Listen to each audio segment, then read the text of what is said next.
प्रधानमंत्री मोदी ने वंदे भारत ट्रेनों को हरी झंडी दिखाई, कश्मीर रेल परियोजना को समर्पित किया और पाकिस्तान को शांति का दुश्मन बताया। 6 जून 2025 को प्रधानमंत्री नरेंद्र मोदी ने जम्मू और कश्मीर के कटरा में एक सार्वजनिक रैली के दौरान 2 वंदे भारत एक्सप्रेस ट्रेनों को हरी झंडी दिखाकर और 272 किलोमीटर लंबे Udhampur Srinagar Baramulla rail link USBRL को राष्ट्र को समर्पित करके एक ऐतिहासिक मील का पत्थर साबित किया। भीड़ को संबोधित करते हुए मोदी ने रेल परियोजना के पूरा होने को भारत की एकता, शक्ति और एकीकरण का उत्सव बताया। इस बात पर जोर देते हुए कि कश्मीर को कन्याकुमारी से रेल के माध्यम से जोड़ने का लंबे समय से चला आ रहा सपना अब एक वास्तविकता है। उन्होंने पाकिस्तान पर तीखा हमला भी किया, जिसमें उस पर शांति, विकास और मानवता का दुश्मन होने का आरोप लगाया। खासकर 22 अप्रैल 2025 को पहलगाम आतंकी हमले के संदर्भ में, जिसमें 26 नागरिक मारे गए, जिनमें ज्यादातर पर्यटक थे। कश्मीर रेल परियोजना और वंदे भारत ट्रेनें USBRL एक दशकों पुरानी आकांक्षा जो जम्मू कश्मीर की कनेक्टिविटी, अर्थव्यवस्था और पर्यटन के लिए एक परिवर्तनकारी कदम के रूप में मनाया गया। मोदी ने कटरा रेलवे स्टेशन पर कटरा से श्रीनगर के लिए पहली वंदे भारत एक्सप्रेस को हरी झंडी दिखाई और नौगाम रेलवे स्टेशन पर श्रीनगर से कटरा के लिए एक और ट्रेन को वर्चुअली हरी झंडी दिखाई। 7 जून 2025 से 2 वंदे भारत ट्रेन सेट कटरा और श्रीनगर के बीच 4 दैनिक यात्राएं संचालित करेंगे। मंगलवार ट्रेन नंबर 26401 और बुधवार ट्रेन नंबर 26403 को छोड़कर स्केड्यूल और टिकट की कीमतें इस प्रकार हैं। ट्रेन नंबर 26401 सुबह 8:10 पर कटरा से रवाना होगी। 26403 दोपहर 2:55 पर कटरा से प्रस्थान, शाम 5:53 पर श्रीनगर पहुंचती है। अगले दिन सुबह 8 बजे श्रीनगर से वापस आती है। टिकट 715 रुपए और 1320 रुपए।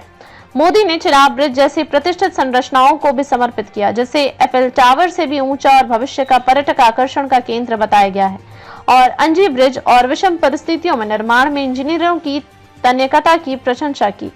उन्होंने कनेक्टिविटी और आर्थिक विकास को और बढ़ावा देने के लिए 46,000 करोड़ रुपए से अधिक की बुनियादी ढांचा परियोजनाओं की घोषणा की। प्रधानमंत्री ने स्थानीय भावनाओं को उजागर किया। मुख्यमंत्री उमर अब्दुल्ला की इस परियोजना का अपने स्कूल के दिनों से इंतजार करने की टिप्पणी और संगलदान के एक छात्र की पहली बार ट्रेन देखने की खुशी को देखते हुए आर्थिक और सामाजिक परिवर्तन का संकेत दिया। पाकिस्तान की कड़ी निंदा अपने संबोधन में मोदी ने पाकिस्तान पर आतंकवाद के माध्यम से कश्मीर की अर्थव्यवस्था और सामाजिक ताने बाने को निशाना बनाने का आरोप लगाया, विशेष रूप से 22 अप्रैल को पहलगाम हमले का संदर्भ देते हुए, जिसका उद्देश्य पर्यटन को बाधित करना और सांप्रदायिक हिंसा को भड़काना था। उन्होंने आतंकवादियों का विरोध करते हुए मारे गए एक कार्यकर्ता आदिल की मौत का हवाला देते हुए कश्मीरियत, इंसानियत और गरीब की रोटी पर हमला करने के लिए पाकिस्तान की निंदा की। मोदी ने जम्मू कश्मीर के लोगों की एकता की प्रशंसा की, जिन्होंने आतंक को खारिज कर दिया, जैसा कि मेला खीर भवानी में भारी भागीदारी से स्पष्ट है। उन्होंने ऑपरेशन सिंदूर का भी संदर्भ दिया। इस कथित भारतीय सैन्य अभियान, जिसने आतंकवादी बुनियादी ढांचे को नष्ट करने के लिए पाकिस्तानी क्षेत्र में प्रवेश किया, इसे पाकिस्तान को अपमानित करने वाला करारा जवाब कहा।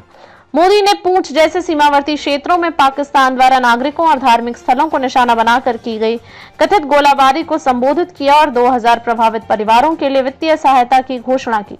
पूरी तरह से क्षतिग्रस्त घरों के लिए 2 लाख रुपए और आंशिक रूप से क्षतिग्रस्त घरों के लिए 1 लाख रुपए। मोदी ने जम्मू कश्मीर के युवाओं से रक्षा क्षेत्र में नवाचार करने, मेक इन इंडिया का लाभ उठाने का आग्रह किया, ताकि भारत को शीर्ष रक्षा निर्यातक बनाया जा सके, राष्ट्रीय सुरक्षा को मजबूत करते हुए रोजगार पैदा किए जा सके। जम्मू कश्मीर में परिवर्तन और विकास अपनी सरकार के 11 साल के कार्यकाल को दर्शाते हुए मोदी ने जम्मू कश्मीर के परिवर्तनकारी प्रगति पर प्रकाश डाला, जिसमें NIT, IIT, एम्स, केंद्रीय विश्वविद्यालय और 7 मेडिकल कॉलेज जैसे नए संस्थान शामिल हैं, जिनमें MBBS की सीटें बढ़ाकर 1300 की गई हैं। माता वैष्णो देवी के भक्तों द्वारा आंशिक रूप से वित्त पोषित रियासी में एक नए मेडिकल कॉलेज की भी घोषणा की गई। उन्होंने गरीब समर्थक शासन पर जोर दिया, यह देखते हुए कि 25 करोड़ से अधिक भारतीय गरीबी से मध्यम वर्ग में चले गए हैं। उन्होंने आलोचकों से इन ठोस लाभों को पहचानने का आग्रह किया। मोदी ने जम्मू कश्मीर के विकास के प्रति अपनी प्रतिबद्धता की पुष्टि करते हुए कहा, दुनिया की कोई भी ताकत जम्मू कश्मीर के विकास को रोक नहीं सकती। अगर कोई भी जम्मू कश्मीर की प्रगति को बाधित करने की कोशिश करता है तो उसे सबसे पहले मोदी का सामना करना पड़ेगा। इस बहुआयामी आयोजन ने मोदी के एकजुट प्रगतिशील भारत के दृष्टिकोण को रेखांकित किया, जिसमें USBRL कनेक्टिविटी और लचीलेपन का प्रतीक है, जबकि पाकिस्तान के खिलाफ उनकी मजबूत बयानबाजी और विकास पर ध्यान केंद्रित करने से जम्मू और कश्मीर के लिए उनकी सरकार की प्राथमिकताओं को पुष्टि हुई। चिनाब ब्रिज दुनिया का सबसे ऊंचा रेलवे आर्च ब्रिज है।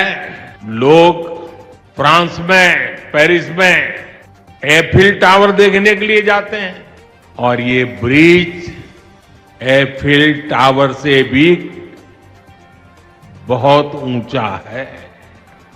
अब लोग चिनाब ब्रिज के जरिए कश्मीर देखने तो जाएंगे ही, ये ब्रिज भी अपने आप में एक आकर्षक टूरिस्ट डेस्टिनेशन बनेगा।